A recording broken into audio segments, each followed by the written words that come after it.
សូមស្វាគមន៍មកកាន់មេរៀនទី4នៃកម្មវិធីបណ្តុះបណ្តាលសុវត្ថិភាពចរាចរណ៍កម្មវិធីបណ្តុះបណ្តាលសុវត្ថិភាពចរាចរណ៍គឺតម្រូវឲ្យអ្នកចូលរួមកម្មវិធីធ្វើការតាមការធ្វើបទបង្ហាញអន្តរកម្មដែលបទបង្ហាញនីមួយៗនឹងមាននូវវីដេអូករណីចំណុចនិងសំណួរពិភាក្សានិងកម្រងសំណួរកម្មវិធីនេះគឺមានគោលបំណងបង្រៀនអ្នកអំពីច្បាប់នៃផ្លូវនិងផ្តល់នូវយុទ្ធសាស្ត្រដើម្បីប្រើប្រាស់ផ្លូវឲ្យមានសុវត្ថិភាពពេញមួយវគ្គនេះអ្នកនឹងចូលរួមយល់ដឹងពីមេរៀនចំណុចទាំង6ចំណុចសំខាន់ៗដែលរួមមានទី1គ្រោះថ្នាក់នៃល្បឿនទី2ការបើកបរក្រោមឥទ្ធិពលនៃគ្រឿងស្រវឹងទី3បើកបរដែលមានការរំខានទី4មួកសុវត្ថិភាពទី5បើកវ៉ាជែនិងទី6សិទ្ធិអាទិភាពនៅលើផ្លូវនៅក្នុងមេរៀនទី4នេះយើងនឹងធ្វើការសិក្សាទៅលើមួកសុវត្ថិភាពនិងខ្សែក្រវ៉ាត់សុវត្ថិភាពយើងនឹងចាប់ផ្ដើមដោយសិក្សាពីមួកសុវត្ថិភាពនិងករណីដែលមួកសុវត្ថិភាពអាចសង្គ្រោះជីវិតបានការប្រើប្រាស់មួកសុវត្ថិភាពបែបណាក៏ដោយប្រសើរជាងគ្មានមួកសុវត្ថិភាពប៉ុន្តែយើងនឹងសិក្សាបន្ថែមពីប្រភេទមួកសុវត្ថិភាពនីមួយៗនិងការការពារផ្សេងៗគ្នាទៅតាមប្រភេទយើងនឹងសិក្សាអំពីមួកសុវត្ថិភាពដែលអាចសង្គ្រោះជីវិតពីគ្រោះថ្នាក់ចរាចរណ៍និងកាត់បន្ថយគ្រោះថ្នាក់បន្ថែមពីនេះទៅទៀតយើងនឹងពិនិត្យមើលច្បាប់របស់ប្រទេសកម្ពុជាស្តីពីការប្រើប្រាស់មួកសុវត្ថិភាពនិងការផាកពិន័យដែលអ្នកបើកបរមិនបានពាក់មួកសុវត្ថិភាពនេះជាលំហាត់ពិភាក្សាតើមានមនុស្សប្រមាណអ្នកដែលជិះម៉ូតូនៅក្នុងក្រុមនេះសូមលើកដៃឡើងហើយសូមបន្តលើកដៃរបស់លោកអ្នកឥឡូវដាក់ដៃរបស់អ្នកចុះបើអ្នកមិនមានមួកសុវត្ថិភាពឥឡូវនេះដាក់ដៃរបស់អ្នកចុះប្រសិនបើពេលខ្លះឬម្ដងម្កាលឬអ្នកជិះដោយគ្មានមួកនៅពេលដែលមានការធ្វើដំណើរខ្លីតែប៉ុណ្ណោះដូច្នេះអ្នកដែលបាននៅតែលើកដៃឡើងមានន័យថាគាត់បានប្រើប្រាស់មួកសុវត្ថិភាពគ្រប់ពេលវេលាហើយតម្រូវតាមច្បាប់ប្រទេសកម្ពុជាយើងឃើញថាអ្នកដែលបើកបរនៅលើដងផ្លូវប្រទេសកម្ពុជាដឹងថាការពាក់មួកសុវត្ថិភាពច្រើនប្រភេទខុសៗគ្នាពេលខ្លះអ្នកបើកបរពាក់មួកសុវត្ថិភាពប៉ុន្តែអ្នកដំណើរមិនមានមួកសុវត្ថិភាពនោះទេឬមនុស្សពេញវ័យពាក់មួកសុវត្ថិភាពប៉ុន្តែកុមារមិនមានពាក់មួកសុវត្ថិភាពឡើយអ្នករាល់គ្នាដែលជិះម៉ូតូគួរពាក់មួកសុវត្ថិភាពព្រោះវាជាការកំណត់ដោយច្បាប់គោរពច្បាប់គោរពជីវិតឬប្រថុយប្រថានក្នុងគ្រោះថ្នាក់ដែលអាចជាមនុស្សម្នាក់នៅក្នុងចំណោមមនុស្ស1500នាក់ដែលបានស្លាប់ជារៀងរាល់ឆ្នាំក្នុងគ្រោះថ្នាក់ចរាចរណ៍ដែលទាក់ទងទៅនឹងម៉ូតូនៅលើដងផ្លូវប្រហែល 80% នៃឧបទ្ទវហេតុចរាចរណ៍ផ្លូវគោកដែលបានរាយការណ៍ទាក់ទងទៅនឹងម៉ូតូគ្រោះថ្នាក់ចរាចរណ៍ដែលកើតឡើងលើម៉ូតូគឺជាបញ្ហាសុវត្ថិភាពសាធារណៈមួយដ៏សំខាន់នៅក្នុងប្រទេសកម្ពុជាកាលពីឆ្នាំមុនអ្នកស្លាប់ដោយគ្រោះថ្នាក់ចរាចរណ៍ដែលទាក់ទងទៅនឹងម៉ូតូមានចំនួន1600នាក់ដែលត្រូវបានរាយការណ៍នៅរាជធានីភ្នំពេញកត្តាសំខាន់ៗដែលបណ្ដាលឲ្យមានគ្រោះថ្នាក់ចរាចរណ៍នៅលើម៉ូតូរួមមានការប្រើប្រាស់មួកសុវត្ថិភាពមិនគ្រប់គ្រាន់ការបើកបរដោយមិនមានការប្រុងប្រយ័ត្នស្ថានភាពផ្លូវមិនល្អនិងការអនុវត្តច្បាប់ចរាចរណ៍មិនគ្រប់គ្រាន់បើអ្នកស្ថិតនៅក្នុងគ្រោះថ្នាក់ចរាចរណ៍ទាក់ទងទៅនឹងម៉ូតូមួកសុវត្ថិភាពគឺអាចកាត់បន្ថយការស្លាប់បានរហូតដល់ 40% មួកសុវត្ថិភាពអាចកាត់បន្ថយគ្រោះថ្នាក់ធ្ងន់ធ្ងរបានរហូតដល់ 67% ដូច្នេះគោរពខ្លួនឯងគោរពអ្នកដទៃនិងគោរពច្បាប់ចរាចរណ៍ដោយពាក់មួកសុវត្ថិភាពបន្តមកទៀតនេះយើងនឹងទស្សនាវីដេអូមួយដែលបង្ហាញពីមួកសុវត្ថិភាពអាចសង្គ្រោះជីវិតបាន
លេចមើលថាតើមួកសុវត្ថិភាពមានសារៈសំខាន់ប៉ុណ្ណាក្នុងការជួយសង្គ្រោះជីវិតរបស់អ្នករកម៉ូតូឌុបអាយុ19ឆ្នាំម្នាក់ដែលជិតបុកជាមួយនឹងរថយន្តឡានក្រុងកម្លាំងនិងភាពរឹងមាំរបស់មួកសុវត្ថិភាពពិតជាជួយសង្គ្រោះមនុស្សពីការបុកជាមួយនឹងរថយន្តឡានក្រុងបានបន្តមកទៀតនេះយើងនឹងមើលវីដេអូមួយទៀតដែលលើកនេះនឹងមានអ្វីដែលជួយទៅទៀតដែលបង្ហាញពីរបៀបថាការប្រសុទ្ធភាពអាចការពារបានរបស់អ្នក This is the average head of an e-biker without the protection of a helmet. And this is an e-biker's head with a helmet on. And this, an accident like any other accident.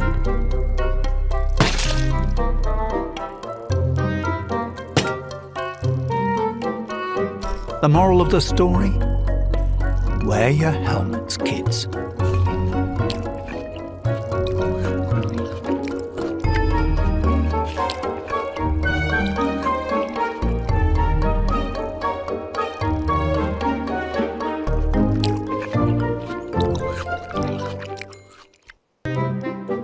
This is the average head of an e-biker without the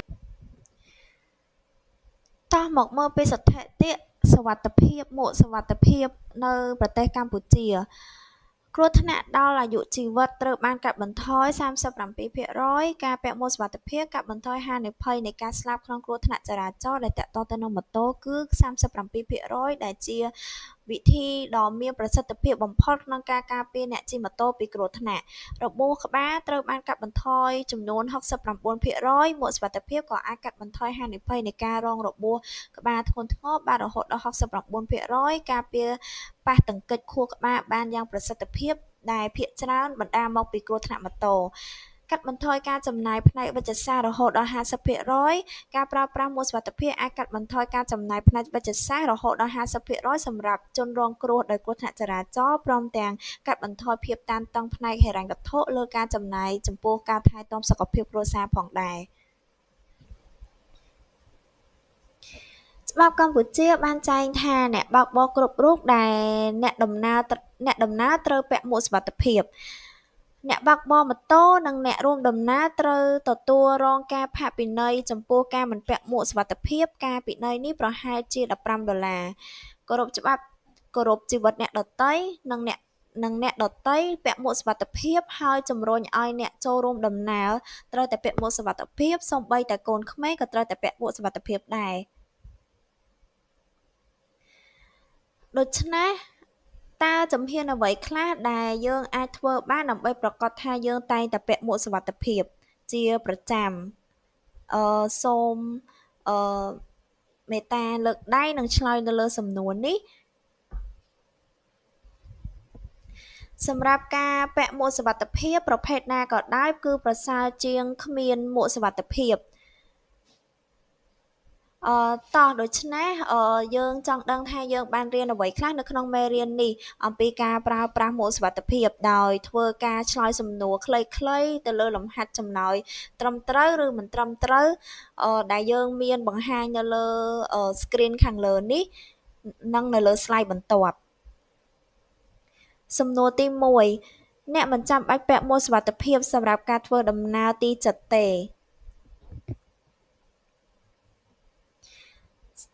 នេះមិនត្រឹមត្រូវទេ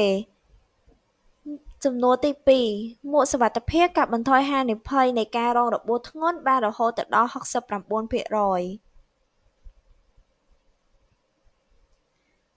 សំណួរទី2នេះពិតជាត្រឹមត្រូវអ្នកដំណើរជិះពីក្រោយមិនចាំបាច់ពាក់មួកសុវត្ថិភាពទេមានតែអ្នកបើកបរប៉ុណ្ណោះទេដែលត្រូវការពាក់មួកសំណួរនេះពិតជាមិនត្រឹមត្រូវទេសំណួរទី4មួកសុវត្ថិភាពតែងតែជួយពេលគ្រោះថ្នាក់ដោយសារតែការបើកបរល្បឿនលឿនតែប៉ុណ្ណោះសំណួរនេះមិនត្រឹមត្រូវទេការពាក់មួកសុវត្ថិភាពគឺជាវិធីដ៏មានប្រសិទ្ធភាពបំផុតដើម្បីការពាររបួសក្បាលក្នុងគ្រោះថ្នាក់ម៉ូតូសំណួរនេះពិតជាត្រឹមត្រូវ ឥឡូវនេះយើងសូមក្រឡេកមកមើលខ្សែសុវត្ថិភាពនៅក្នុង slide នេះបន្ទាប់ប្រហែលជាមានករណីថាអ្នកដែលមិនមែនជាម្ចាស់ឬមិនបើកឡានឬមិនបើកឡានដឹកទំនិញប៉ុណ្ណោះដែលប៉ុន្តែអ្នកនឹងឃើញខ្លួនឯងជាអ្នករួមដំណើរនៅក្នុងឡានក្នុងនាមជាអ្នកប្រើប្រាស់ផ្លូវនៅលើផ្លូវរបស់ប្រទេសកម្ពុជាអ្នកត្រូវដឹងពីច្បាប់តើអ្នកណាខ្លះនៅទីនេះដែលតែងតែពាក់ខ្សែក្រវ៉ាត់សុវត្ថិភាពនៅពេលដែលបើកបរឡានតើអ្នកគ្រាន់តែជាអ្នកពាក់ខ្សែក្រវ៉ាត់សុវត្ថិភាពនៅពេលអ្នកអង្គុយនៅកៅអីមុខមែនឬទេ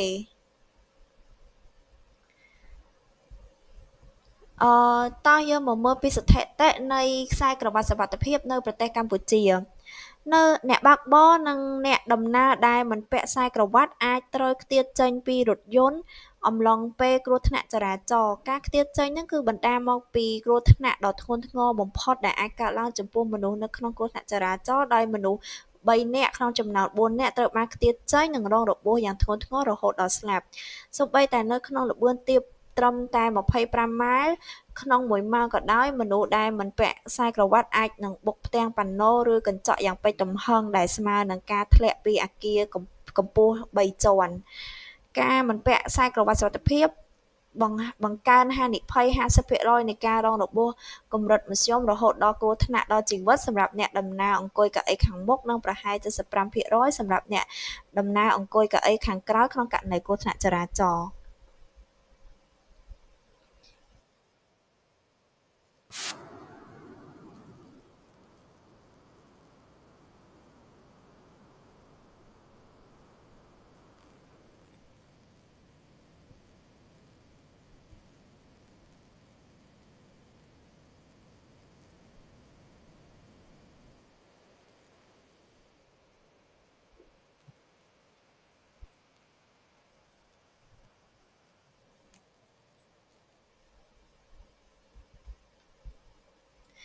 នៅមានអ្នកមើលមានការភ្ញាក់ផ្អើលដោយសារការប៉ះទង្គិចបណ្ដាលមកពីរថយន្តដឹកទំនិញពីក្រោយដែលអ្នករួមដំណើរនៅកៅអីខាងក្រៅដែលជាកូនរបស់គាត់មិនបានពាក់ខ្សែក្រវ៉ាត់សុវត្ថិភាពនោះទេដែលធ្វើឲ្យកម្លាំងនៃការបុកទង្គិចបណ្ដាលឲ្យដួលបោកក្បាលទៅមុខយ៉ាងពេញទំហឹងនិងបានរុញកៅអីខាងមុខម្ដាយចូលទៅដៃចង្កូតបណ្ដាលឲ្យស្លាប់ប្រសិនបើកូនប្រុសរបស់គាត់បានពាក់ខ្សែក្រវ៉ាត់សុវត្ថិភាពនោះគឺគាត់នឹងមិនបង្ខំម្ដាយគាត់ឲ្យរុញកៅអីទៅខាងមុខដែលទប់នឹងចង្កូតរហូតដល់ស្លាប់ម្ដាយរបស់គាត់នោះទេសម្រាប់វីដេអូបន្ទាប់មួយទៀតហ្នឹងគឺបង្ហាញពីរបៀបដែលគ្រួសារមួយក្នុងរថយន្តត្រូវបានសង្គ្រោះដោយការការពារខ្សែក្រវ៉ាត់ដោយការការពារដោយគាត់ពាក់ខ្សែក្រវ៉ាត់សុវត្ថិភាព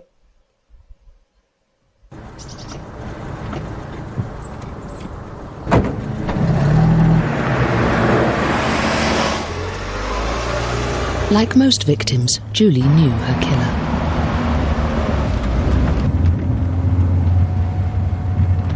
It was her son.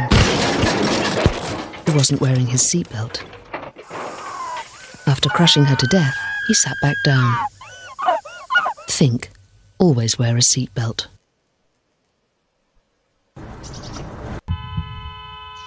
ទៅតាមច្បាប់របស់ប្រទេសកម្ពុជាអ្នកបើកបរនិងអ្នករួមដំណើរនៅកៅអីខាងមុខគឺតម្រូវឲ្យពាក់ខ្សែក្រវ៉ាត់សុវត្ថិភាព Nếu có thêm một cơ hội, bạn có hành động khác không? មិនត្រឹមតែប្រថុយប្រថាននឹងការរងរបួសឬស្លាប់ដោយសារ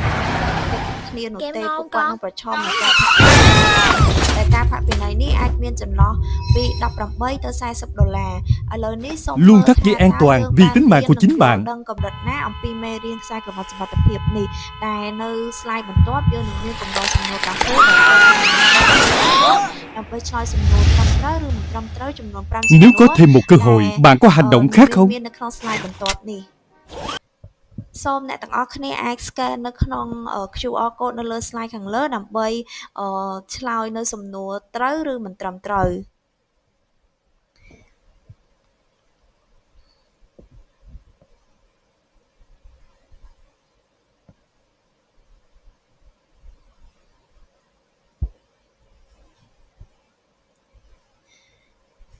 ដែលនៅក្នុង slide បន្ទាប់ទីហ្នឹងយើងនឹងមានការបង្ហាញពីចម្លើយនៃសំណួរដែលយើងបានដាក់នៅក្នុង Kahoot នៅក្នុង slide នេះ សំណួរទី1ការពាក់ខ្សែក្រវ៉ាត់សុវត្ថិភាពកាត់បន្ថយអត្រាការស្លាប់នៃអ្នកបើកបរនិងអ្នកធ្វើដំណើរគឺពិតជាត្រឹមត្រូវមានតែអ្នកបើកបរប៉ុណ្ណោះដែលត្រូវពាក់ខ្សែក្រវ៉ាត់សុវត្ថិភាពសំណួរនេះមិនត្រឹមត្រូវទេសម្រាប់សំណួរទី3អ្នកមិនចាំបាច់ពាក់ខ្សែក្រវ៉ាត់សុវត្ថិភាពនៅពេលដែលគ្រួសាររបស់អ្នកនៅជាមួយអ្នកទេសំណួរនេះពិតជាមិនត្រឹមត្រូវទេសម្រាប់សំណួរទី4ខ្សែក្រវ៉ាត់សុវត្ថិភាពអាចកាត់បន្ថយការរងរបួសធ្ងន់ធ្ងរបានរហូតដល់ 50% សំណួរនេះពិតជាត្រឹមត្រូវសំណួរទី5ដើម្បីការពារសុវត្ថិភាពឲ្យបានល្អបំផុតអ្នកដំណើរទាំងអស់គ្នាគួរតែពាក់ខ្សែក្រវ៉ាត់សុវត្ថិភាពសំណួរនេះពិតជាត្រឹមត្រូវជាចុងបញ្ចប់នៃមេរៀននៅថ្ងៃនេះ